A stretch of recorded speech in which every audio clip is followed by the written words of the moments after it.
Welcome back. We are Two Finger Spirits. We got the camera shy camera guy back here. We got a live studio audience. And I'm Brandon. And we got Russell's Reserve single barrel. Tell me about it. Well, I poured us a little sample before. Camera shy camera guy must have liked it because he finished his. I was slacking off. Mine was barely a drop. Well, we should probably just skip right to the color segment. It's a color. I mean, what else you need to know, right? It's a color. So this is from Jimmy and Eddie Russell. That's why they call it Russell's Reserve, but it's from the folks at Wild Turkey. They're no relation to Jack Russell, right?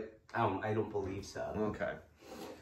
This is goes for about $60, right? All right. Mashbill, 75% corn, 13% rye, and 12% malted barley. Malted barley. No age statement, but I think it's between like 8 and 10 years from what I gather. I think that's kind of what Wild Turkey sticks with. I think that's the range that they think age is the best at. 110 proof. And the thing with Wild Turkey is that they go into the barrel usually coming off the still between like 108 and like maybe 112ish or something. They distill at a lower proof, I think, than a lot of other distilleries. So it's close to barrel proof. They don't have to water this down too much to get it to that 110. So same thing. You're getting like the actual natural flavoring. Very close, right? Even with the Wild Turkey 101, they're still not watering it down that much to get to 101. So I feel like you get good flavors out of the Wild Turkey stuff at a relatively higher proof. I think that covers everything. You want to talk about the color? I do. All right. This is a darker honey on this one. And it almost has like a little bit of an amber tint to it. It's really good. Let's taste it. Okay. All right. So, definitely a little bit of amber in this one. I wonder what it smells like. It's vermilion. I don't know what that I don't know what you were talking about over there, but... This smells delightful. Yeah, what do you got? We have a little bit of barrel char. Yeah. A little bit of cherry. Cherry. A little bit of cherry. I get caramel, clove, and oak. I get oak.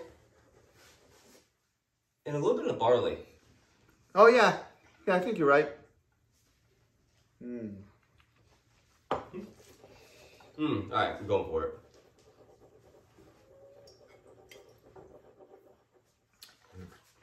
Nose translates right over to the palate. Clove.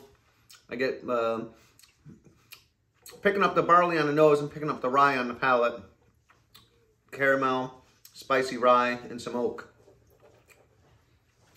This is excellent.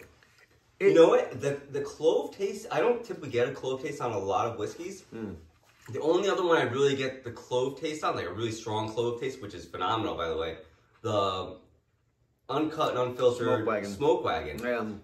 You could almost call this the Great Value Smoke Wagon. Really? It's so good. That's what you got out of this? Well, the Smoke Wagon's so hard to get around here, at least in Connecticut. Yeah. To pick this up, it has a nice little clove taste to it. It's not as strong though, but it's good. When I was sipping it before we started rolling, I was finding the finish really short.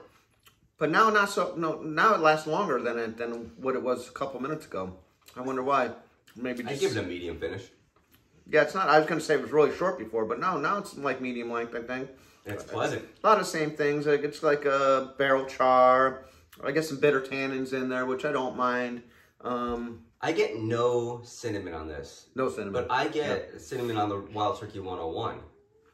I think we did get a little bit of that. I get a little cinnamon. This would be fun to put against the 101. I mean, it's nine proof points difference, but it'd be Is it the same Mashbill, do you know? I don't know that off the top of my head, but I wouldn't be surprised. I bet you it is.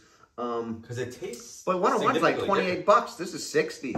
I would like to put them in juxtaposition, just because I believe they're so similar. But this one, it's a quintessential bourbon, right? It's really got what you would think of when you think of bourbon. This fits that profile. It's a good one. Yeah, it's spot on.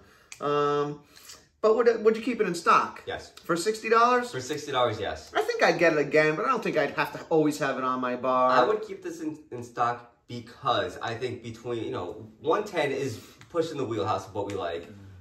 Our favorite is the Jack Daniel's single barrel proof, and that's at around 128-ish, but that's like $65, which has been hard to find lately. I think this is a nice supplement for it. I think that's because of the glass shortage that Jack Daniel's isn't putting those out right now. Yeah, but I tell you, this is good. I would keep this in stock. Definitely buy it again without a doubt. It's good. It's going to be a good one. We're thinking about doing a video on gifts, and I think this would make a great gift. Yeah. You know, it's kind of a classy looking bottle. I'm not much of a bottle guy, but what do you think of that? I think it's easier if your name's Russell too. Like, oh, I'm buying a gift for a guy named Russell. It's like, you're set. Can't go wrong with that, right? Get a couple of them, you can keep them in his reserve. Right? Huh? How about that? Straight out of Russell's own reserve. You want to add anything about it? How about a quote? Want a quote? I want a quote.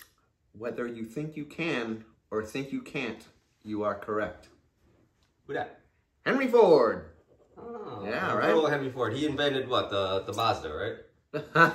The assembly line is what it was, right? Cheers, everybody. Cheers. Thank you.